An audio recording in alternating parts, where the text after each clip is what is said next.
Welcome to House Rules, a podcast from the Utah House of Representatives. I'm Matthew Gwynn. I represent District 6, which is Northwest Weber County and Southeast Box Elder County. I'm here today with President Brad Mortensen of Weber State University, my alma mater. I'm also here with Director of Utah Department of Corrections, Garcia. What I want to talk about is this employment pipeline that we've been talking about for the last few months that we're hoping to create in the state of Utah so that we can shore up the occupation of corrections in Utah. It's an occupation, as you well know, Jared, and I started out in corrections that is kind of the lesser known, lesser loved, kind of ill-forgotten career in public safety, and I think it's actually one of the most important, most valuable careers in public safety. And as we see this culture shift both on the streets and both in corrections, as we see this generational culture shift and we talk about de-escalation, we're paying a lot of attention to mental health and reentry services now. I think now's a good time to maybe include how we recruit people for a career in corrections as part of that overall discussion as we look at this problem holistically. And so I just want to talk about how this came about, and that was literally kind of a tongue-in-cheek conversation I had with you, President. Right. If I remember correctly. So Over some Chick-fil-A. Over some Chick-fil-A. And thank you, Kate, for that, by the way. I appreciate the Chick-fil-A. So I remember I was having a discussion with someone. I don't remember who it was, but someone had commented that that students in high school can actually graduate with certificates in EMS, Emergency Medical Services. And I found that fascinating because, you know, not too long ago, we changed the age of those that could enter corrections to 19 years old. And it's also my understanding, and correct me if I'm wrong, that they can actually get jobs in the sheriff's offices or even in the prison as early as 18. They're just not doing sworn work. Is that correct? That is correct, yes. And so, you know, I adjunct up Weber State. I have a coworker who teaches concurrent enrollment, and Weber State is well known for concurrent enrollment in the state of Utah, and nationally has most concurrent enrollment students, if I remember that correctly. Yeah, the largest for any four-year school in the country. So, and that's amazing, and they're right where I live, and I enjoy being a part of Weber State University, and I thought, well, what can we do to actually make it better? And so I came to you and I asked, hey, how would you feel if we created a concurrent enrollment program that allowed high school students to graduate with their Special Functions Officer certification?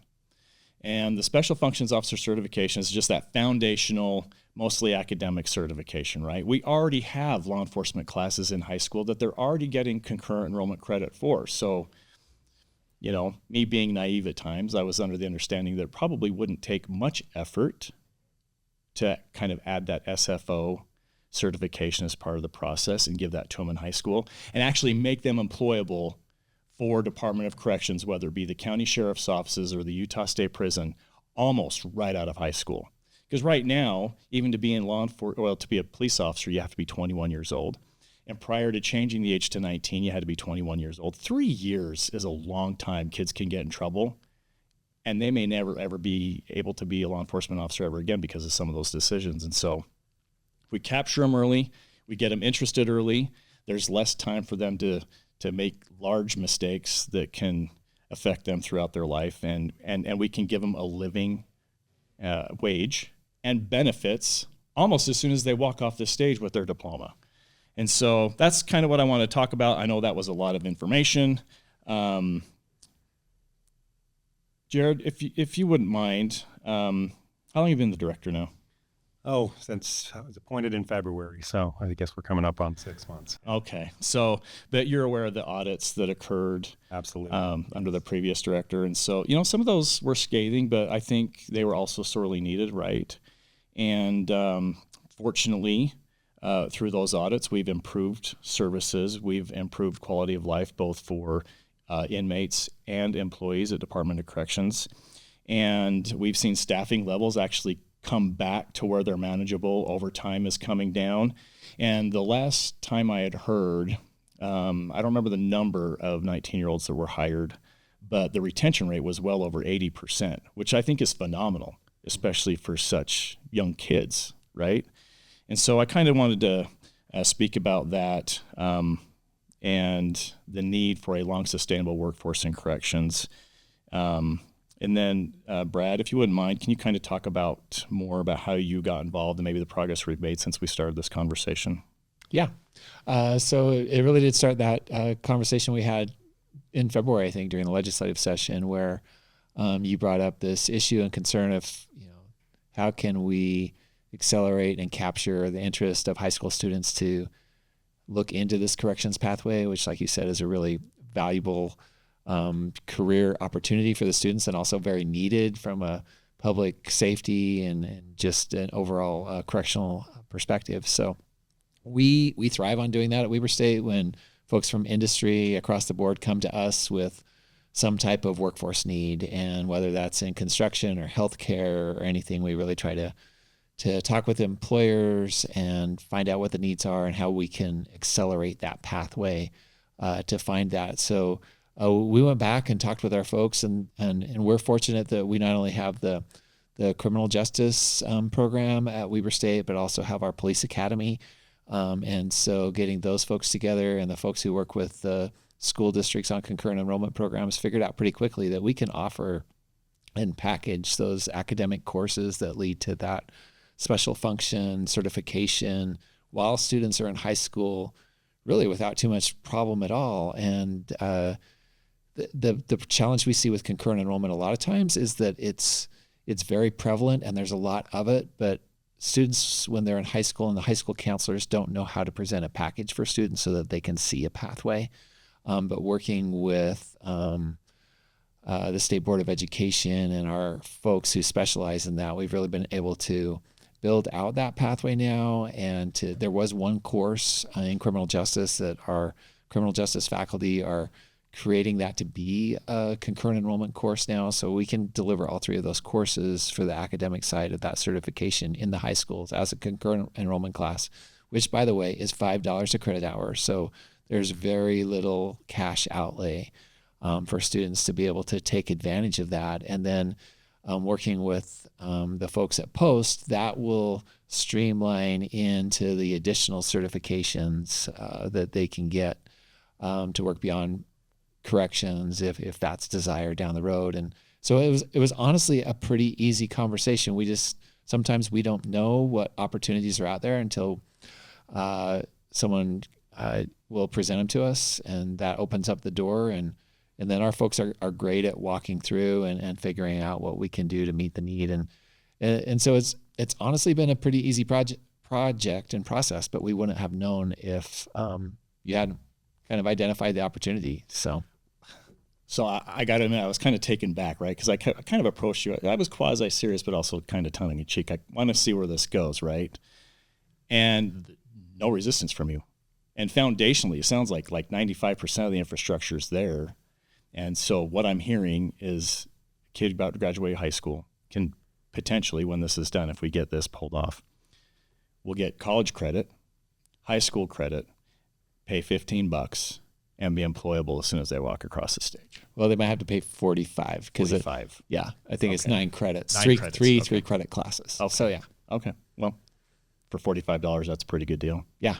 Great. And then, we pride ourselves a lot in making sure there's a return on investment for students. And, this one's going to be off the charts because the jobs that they can then get as correctional officers, and all the benefits and everything that entails, and then in a meaningful way, that they're contributing back to society. That just pushes all the buttons of how we try to help our students to be set up to be, successful in the workplace, successful as citizens, and it's exciting. It's what we are there to do. If you're comfortable and willing, can you kind of talk about how Weber School District responded when you came to them and said, "Hey, look, we're here, but we want to move the needle just a little bit, but we want to move it enough to get them this certification"? How responsive were they? So there is a whole statewide initiative going on right now that's called the First Credential Initiative that's being driven by the State Board of Education, and our local school districts are on board, where, the goal is for every student when they graduate from high school to have some type of post-secondary credential, whether that's a career and technical education certificate or an academic certificate or something that just gives them that leg up so that their high school experience is not just getting a diploma, but getting that credential that leads to something additional down the road. And so this idea about this corrections pathway was like, yeah, let's do it, because folks are, probably not as tuned into the need as much as Director Garcia is, or you might be, Representative Gwynn, but certainly there's awareness there, and with a little bit of education, understanding the potential and the opportunities, people really want to be responsive to help students with as many pathways and options as possible. Okay, so I'm going to ask you a question. I'm going to put you on the spot, and then when we come to you, I'm going to have you answer the same question. But one of the concerns we heard in committee was these are kids. They're 19 years old. They're probably not going to do well. They probably shouldn't be in that environment. They haven't lived life, and now they're going to be in with violent felons frequently and interacting them. They're not going to have any weapons. They haven't lived long enough to really kind of create a dialogue and de-escalate. And personally, I think that we need to do a better job of holding our youth to a higher standard, right? I think they're capable. I think the retention rates show that they're absolutely capable. And the policy, I think, has been a win for Utah Department of Corrections. But from your perspective in the education space, especially the university, dealing with these 19 and 20-year-olds, do you think that this is something that they should and would be able to do? Some of my favorite debates to watch on the House floor are those when you're like dealing with this issue of when is someone an adult and a decision maker. And I say favorite just because you see it can be an issue and really difficult to grapple with. But the great thing about this and education generally is we have the ability to kind of meet students where they are and to help prepare them. And is every 18, 19-year-old capable of this? No, but there are an awful lot that are, and we shouldn't exclude them because, there are a few who might not be able to be successful in that situation. So by providing these educational opportunities, it gives students the chance to gain their own confidence that maybe they didn't know that they had, that they can do this type of thing. Or, maybe a student might self-select out, or maybe through, not being able to demonstrate the competency, they won't be someone that moves into a position like this. But there are some 45-year-olds who might not be capable of handling this. So I hate to see us just discriminate against everyone because of their age. And I think that we can find a way to navigate that path successfully. We do it all the time. We do it with nursing programs. We can put pretty, same age students. They can go through and get, their CNA and their LPN and be out as a registered nurse at the same age, administering all types of medication, having people's lives literally in their hands, or paramedics or other things. And so I think there's, probably the majority are capable of this. So we should absolutely make that opportunity available. Love it. Appreciate it. All right, Jared, we're going to come to you. Can you talk briefly about how recruiting 19-year-olds has actually been impactful? Yeah. And positive for sure, but if there's anything that you're seeing that has been negative, maybe to make us aware. Mm-hmm.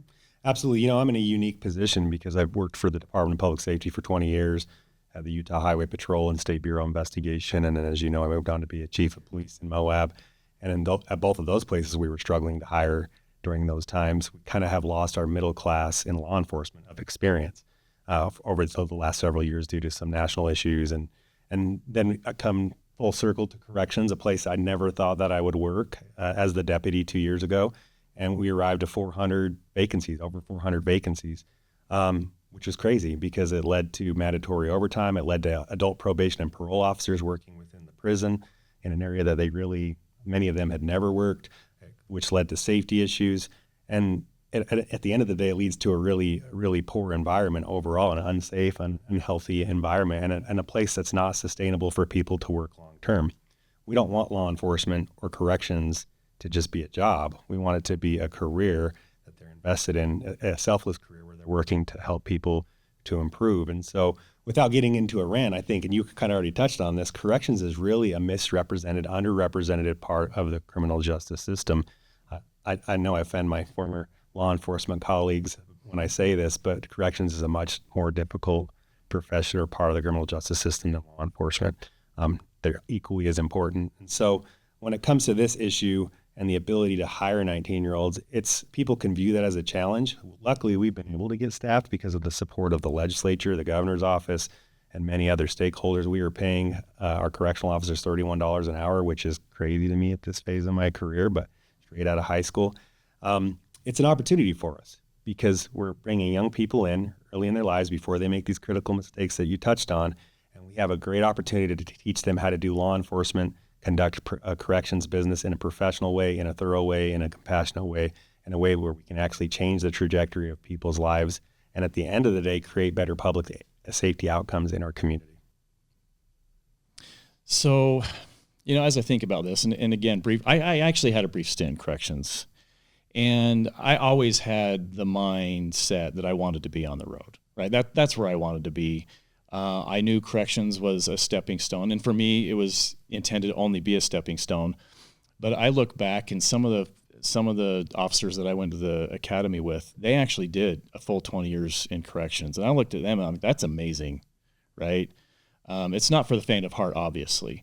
But I will tell you, the one thing that was valuable that I got out of it was the ability to communicate, de-escalate, but also getting to know those in my community, right? How many of these offenders are going to be re-entering society? Most of them. 96%. 96% are going to be our neighbors. And so when I left corrections and I was on the road, I was actually taken back. I mean, this was long ago, so it's not happening as much now, if at all, but I would see some of these folks who were incarcerated at the time I was working there, and they would come up to me when they saw me in uniform, and they'd say hi, they'd say thank you, and they were actually really excited to tell me how well they were doing, right? And I got to see a side of people that the general public typically doesn't see, to include street officers, right? And so for the communication skills, those kinds of things, there's places across the country where you're required to work in corrections before you ever go on the road. I'm thankful that we don't have to do that here, because if they don't want to be there, I don't want them there. But to provide this opportunity for our young adults to graduate from high school, $31 an hour, learning how to communicate with society, working to improve people's lives, getting benefits for themselves and their families. I couldn't think of a much better place for us to be right now. I agree. I think the principles, if you think about the principles of law enforcement and corrections, they're very similar in the fact that you have a population in the community, a population within the prison system that is very challenging, and some of them will never change their ways. And I'm talking about those that are involved in gang activity or violent acts. But the majority of folks in the prison, and if you think about even our folks that are experiencing homelessness, they need help. They want help, but they also need a safe space to receive the help. And so, to your point, we believe in corrections we can do it better. And it starts with that verbal communication, the mutual respect that you have to express to people. And to your point, when they leave, they're not all going to stay in corrections, and I'm okay with that. To your point, we need great police officers, we need great state troopers, we need great county sheriffs. We believe we can be a starting place to teach people how to be professional law enforcement, correctional officers, and they can take those communication skills out to the community, and at the end of the day, not just use their discretion, but use informed discretion to make great decisions that end in excellent public safety outcomes. I totally agree. And I got to be quick. I want to thank Travis Reese, the director of Post. He's not with us today, but he's been supportive. He wants to see this curriculum move to where people can actually do this, maybe at some point online before they ever come down to Post. But I just want to make everyone aware that Travis has been a phenomenal partner in this. And the other thing I want to note too is we're doing this potentially without even writing a bill. Yeah, we didn't have to write a bill. We didn't have to request any money. We just got together and decided, let's make it work. It's crazy. Sometimes things work when you just get the right people in the room, right? Or when you ask the right questions to the right people. You guys are the experts on this part, not me. So anyway, any final thoughts that you would each like to share before we close out today?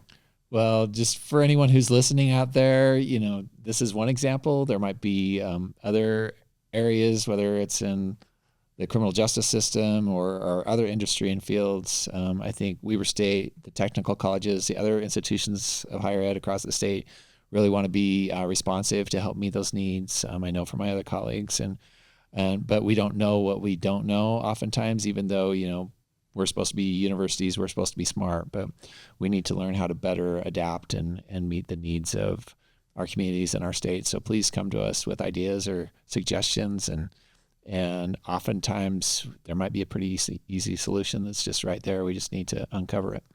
I love coming to you with ideas. Jared, any last thoughts? Yeah, I would just say we have a whole generation of young people that are anxious and excited to make an impact in their community and to join corrections and law enforcement.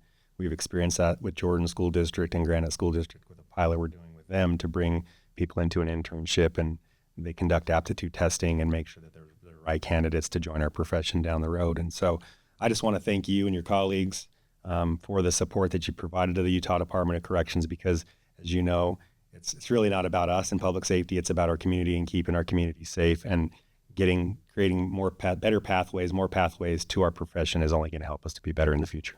And I appreciate having gentlemen like you in positions where we can actually have these conversations, take risks, move the ball, do that without maybe, writing a bill per se. But I also love Utah leading out, right? We talk about the cliche, right? The states are laboratories of democracy. This is clearly one of those opportunities where we can lead out as a state and create policy that may have ripple effects across the country. At least that's the hope. Anyway, I thank you guys for your time and for being here today. Appreciate it. Thanks, Representative.